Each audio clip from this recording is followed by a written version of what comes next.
வணக்கம்.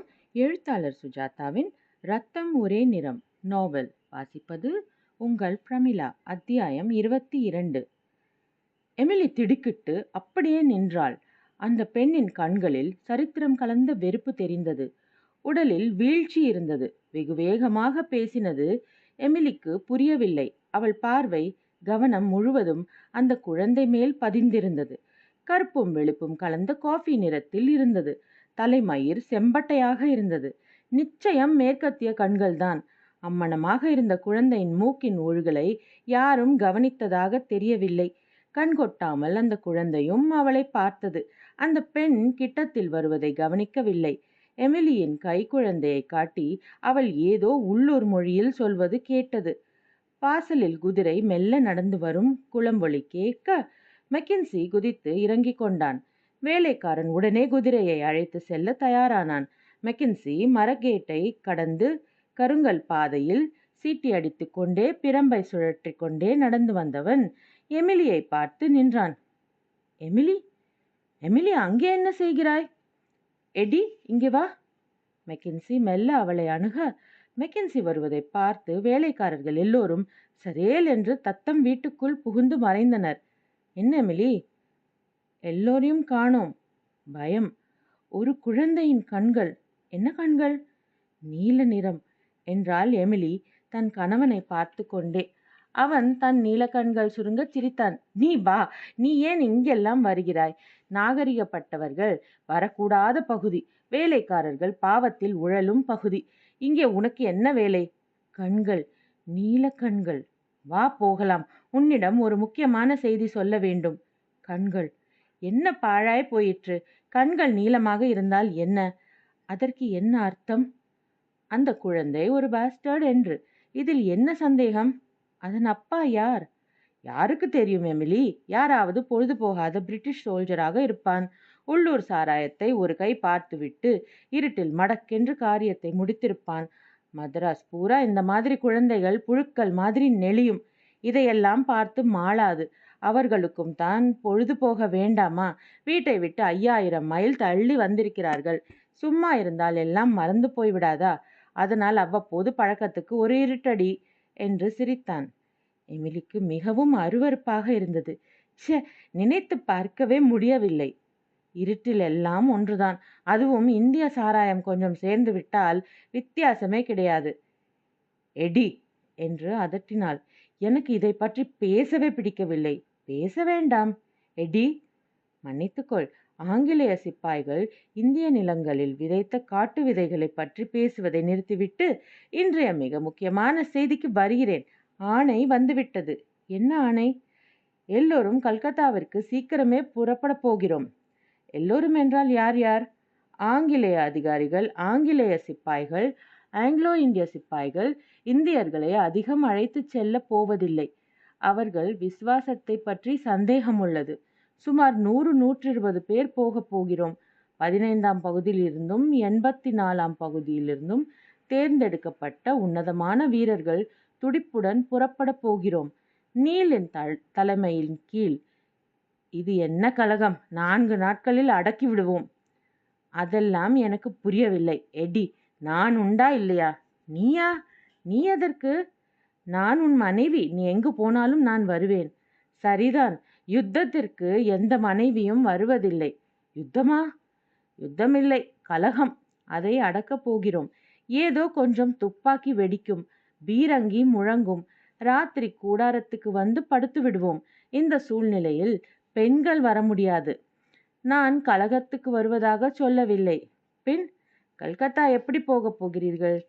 பெரும்பாலும் நிலமார்க்கமாக. கர்னலும் சிலரும் கடல் மார்க்கமாக போகலாம். ஏன்? என்னையும் கூட அழைத்து கொண்டு சென்று அசாம் சித்தப்பாவிடம் விட்டுவிடேன்.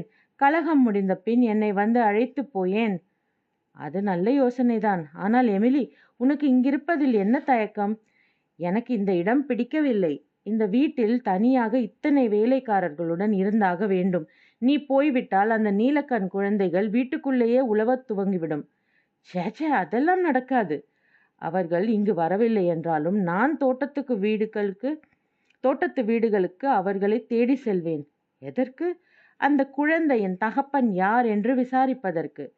மெக்கின்சி ஒரு முறை தன் மனைவியை கடுமையாக பார்த்தான். உடனே முகபாவம் மாறி, ச்சே, அதற்கெல்லாம் விடை கிடைக்காது. கிடைக்கும் அந்த பெண்ணிடம். அந்த பெண்ணின் மொழி உனக்கு தெரியாது. நீ என்னை தனியாக விட்டு போய்விட்டால் கற்றுக்கொண்டு விடுவேன். நான் உன்னை கல்கத்தா அழைத்து போவது பற்றி மேலிடத்தில் கேட்டு நாளை சொல்கிறேன் என்று அவசரமாக சொல்லி போனான் மெக்கின்சி. எமிலி அவன் பின்னால் சிந்தனை வசமாக சென்றாள். அவளுக்கு உள்ளே போகவே வெறுப்பாக இருந்தது. போனவுடன் மெக்கின்சி தொந்தரவு செய்வான். படுக்கைக்கு அழைப்பான். அதற்கு இடம் காலம் எதுவும் கிடையாது. அவனுக்கு எப்போதும் அக்கினி, அதுவும் மிக கொஞ்ச நேர அக்கினி. அப்புறம் சக்கையை துப்பி போடுவது போல அவளை தள்ளி ஒதுக்கி விட்டு படுத்து விடுவான், அல்லது குளிக்க போய் விடுவான், அல்லது தன் துப்பாக்கியை துடைக்க. ஆனால் தனியாக விட்டு போய்விட்டால் அது வேறு நரகம். எமிலி வீட்டுக்குள் நுழையும் போது சாலையில் மந்த கதியில் குதிரை மேல் சென்று கொண்டிருந்த ஆஷ்லியை பார்த்தாள். சீருடையில் பளபளப்பாக இருந்தான். எமிலியை பார்த்து புன்னகையுடன் வலது கையை உயர்த்திவிட்டு கடந்தான். வரிசையா வாங்கயா எல்லோரும், ஆட்டு மந்த மாதிரி மோதாதீங்க. அந்த அலுவலகத்தில் வாசலில் காத்திருந்த 30 பேரும் யார் வரிசை அமைப்பது என்று தீர்மானிக்க முடியாமல் இன்னமும் கும்பலாகவே இருக்க, முத்துக்குமரன் முன் வந்து, ஐயா, அவர்தான் வரிசையா வான்னு சொல்றாரு இல்ல, இங்கேயே கும்பலா நின்னுக்கிட்டு இருந்தீங்கன்னா எப்படி? போயா போயா பின்னால. நீ யாரையா நாட்டாம? நானா உன் பாட்டேன்? எதிர்த்து பேசுற, பல்ல பேத்துருவன். முத்துக்குமரனை அவன் ஒரு முறை உந்தி தள்ள முத்துக்குமரன் கீழே விழுந்தவன் மெல்ல மண்ணை தட்டி கொண்டு எழுந்து ஓரத்தில் நின்று கொண்டிருந்த பைராகியை பார்த்தான். அவர் என்று தலையசைப்பில் அனுமதி கொடுக்க, முத்துக்குமரன் தன்னை தள்ளி அவனை பின்னால் சென்று முதுகில் தட்டி திரும்பி அவனை ஒரே கையால் தாடையில் பற்றி அப்படியே கன்னத்தின் உள் இருபுறத்திலும் விரல் வைத்து அழுத்தினான். அவன் தொட்ட இடம் பைராகி சொல்லிக் கொடுத்த இடம். அவன் சகல நாடிகளும் ஒடுங்கிப்போய் கையை உதறக்கூட முடியாமல் ஊ ஊ என்று சப்தம் மட்டும் கிளப்பி கண்கள் மிரண்டு முகத்தில் சொல்லொண்ணாத வேதனை தெரிய சாய்ந்தான். முத்துக்குமரன் அவனை விட்டுவிட்டான். இது ஒரு முன்மாதிரி. யாராவது என்கிட்ட வம்புக்கு வர்றவங்க தனியா ஒதுங்கிக்கங்க, மற்ற பேர் வரிசையில நில்லுங்க என்ன என்றான். எல்லோரும் மிரண்டு போய் வரிசையாக நின்றார்கள். வேதனைப்பட்டவன் தாடையை பிடித்து கொண்டு தரையில் சுருண்டு படுத்து விட்டான். எல்லாவற்றையும் பார்த்து கொண்டிருந்த அந்த ஆங்கிலோ இந்திய சிப்பாயி, ஏய் இங்க வா என்றான். முத்துக்குமரன் வரிசையில் நின்று கொண்டிருந்த பைராகியை பார்க்க அவர் அனுமதி கொடுக்க அங்கே போனான்.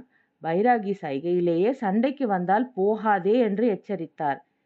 என் கூட ஃபைட் வருவியா? இல்லைங்க, நீங்கெல்லாம் சிப்பாய்ங்க, உங்க கூட போட முடியாதுங்க, ஆயுதம் எல்லாம் வச்சிருப்பீங்க. ஆயுதம் கிடையாது, சும்மா ஹேண்ட் ஃபைட்டிங், வரியா? வேண்டாங்க.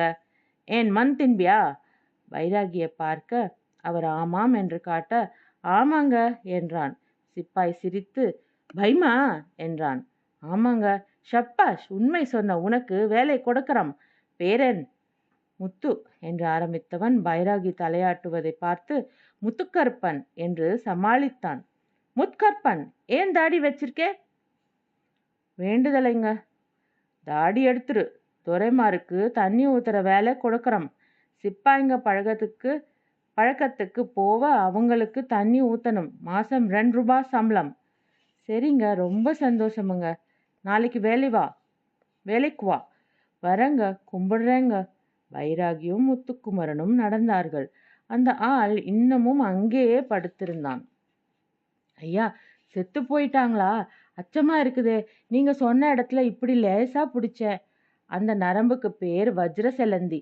அதை பிடிச்சு ஒரு முறை தொட்டுட்டா இவன் எழுந்திருக்க 6 நாழிகை ஆகும். சாவலியே, சேச்சே, எழுந்திருச்சிருவான்.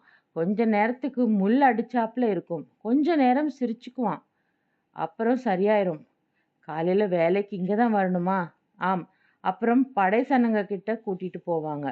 வெள்ளைக்காரங்களை எப்பதான் பாப்பம்? அது வியாழக்கிழமைதான். அவங்க கவாத்து பழகுவாங்க. அப்போ அதிகாரிங்க வருவாங்க. அந்த சமயம் எனக்கு காட்டி விட்டுரு. ஐயா, அவனை நான் தான் கொல்லுவேன். நீ தாண்டா கொல்ல போற. உன்னைத்தான் உள்ள விடுவாங்க. நான் வெளியே இருந்து பார்த்துக்கிட்டு கிருஷ்ண பரமாத்மா மாதிரி சூத்திரதாரி, தெரியுதா? மாதம் 2 ரூபான்னா எவ்வளவுங்க? எல்லாம் போதும். அதெல்லாம் கேட்க வேணாம். எனக்கு இந்த பட்டணத்துல சோறு போட கலெக்டர்மாருங்களும் துரைசானிங்கமாரும் இருக்காங்க. ஒரு வசிய குளிகம் வச்சிருக்கேன். ஒரு உருண்டைக்கு 2 வெள்ளிக்காசு கிடைக்கும். அவ்வளோ சக்தி. என்ன சக்திங்க? அதெல்லாம் நீ போட மாட்ட. பூரா தாங்கும். இப்ப என் பின்னாடி வா. உனக்கு பட்டணம் காட்டுறேன். வேண்டாங்க, எங்கேயாவது கூட்டிட்டு போயிடாதீங்க. பயப்படாத, கோயிலுக்கு தான் போறோம். அப்பன்னா சரி. முதல்ல கோயிலுக்கு தான் போறோம். அப்புறம் சாஸ்தி கேள்வி கேட்காம என் பின்னாடியே வந்துக்கிட்டு கண் முன்னால பரமபதம், சொர்க்கலோகம் அப்படின்னு சொல்றாங்களே, எல்லாத்தையும் காட்டுறேன் வா. பைராகி விரைவாக நடக்க அவர் பின் சந்தேகத்துடன் சென்றான் முத்துக்குமரன். பைராகியை விட்டுவிட்டு சுதந்திரமாக இருக்கும் ஆசை இருந்தது. ஆனால் அவருக்கு எல்லா தந்திரங்களும் தெரிந்திருக்கிறது. வெள்ளைக்காரனை தாக்க அத்தனையும் தேவைப்படும் போது அவர் பின் சென்றுதான் ஆக வேண்டியிருக்கிறது. எங்கே அழைத்து போகிறாரோ? சுடுகாட்டுக்கா? சுடுகாட்டை பார்த்தால் நின்று எலும்பு சேகரிப்பார். இல்லை, ஓரத்தில் உட்கார்ந்து கொண்டு மண்குழியில் எதையோ புதைப்பார். இல்லை, இப்போது எங்கே போகிறார்? நெருக்கமான தெருக்களின் ஊடே புகுந்தடித்து கொண்டு ராஜநடையாக நடந்து செல்கிறார். அவரை பார்த்ததும் எதிர்ப்பட்டவர்கள் சற்று விலகுகிறார்கள். அவர்கள் கண்களில் பயம் தெரிகிறது. எங்க அழைச்சிட்டு போறீங்க? பேசாம வா. ஒரு வீட்டின் வாசலில் நின்று தண்ணீர் கேட்டார். அவர்கள் வீட்டின் கதவை அடைத்தார்கள். வீட்டின் மேல் விபூதி ஊதிவிட்டு சட்டென்று இன்னும் சிக்கலான தெருவுக்குள் நுழைந்தார். முத்துக்குமரன் அவர் சென்ற பாதை விளங்காமல் மலைத்து நின்றான். எதிரே யாரோ ஒருவன் ஓடி வந்தான். விலகு விலகு என்று ஒருத்தன் ஈட்டியால் கூட்டத்தை விலக்க ஒரு பல்லக்கு வந்தது. அதனுள் 2 வெள்ளைக்கார பெண் பிள்ளைகள் லேசாக திரையை திறந்து கொண்டு வேடிக்கை பார்க்க, பின்னால் குதிரை மேல் வந்த துரை அவனையே பார்த்து கொண்டு வந்தான். இத்துடன் 22வது அத்தியாயம் நிறைவடைகிறது. நாளை 23வது அத்தியாயத்தில் சந்திப்போம். வணக்கம்.